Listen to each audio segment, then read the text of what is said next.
those results reflected the effort. So I got second place for a second time, and it just went like, oh, that's my fault. I deserve second place. And it was the what if, I was looking at like, what was the deciding factor? What was the one thing that if I had changed that one thing would have led me to a win or a loss? Because, it was a very, very tight race into the last event. Basically, whoever won the last event won the whole competition.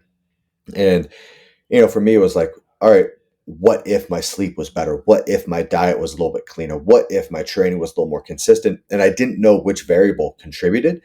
And so I just said, fuck it. I'm not going to leave anything up to what if. I'm going to try to be as perfect as possible. I'm going to strive for perfection going into this.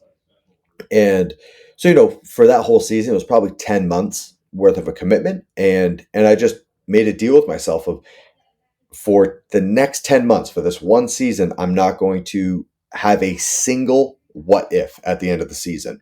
Whatever the results are, I know that is my top performance capabilities.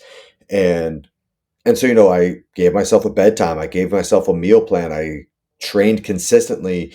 All these little things that I don't know which one was the contributing factor. I don't know which one was the fork in the road of, hey, if you continue this, you're going to get second place. If you don't, if you make the correction, you're going to win. And in the grand scheme of life, 10 months it's fucking nothing, like, look back at where you were 10 months ago. Sometimes it feels like it was last weekend. And so, I did that for that whole season. And then I won by the largest margin of victory ever in the sport. And I went, oh, it worked.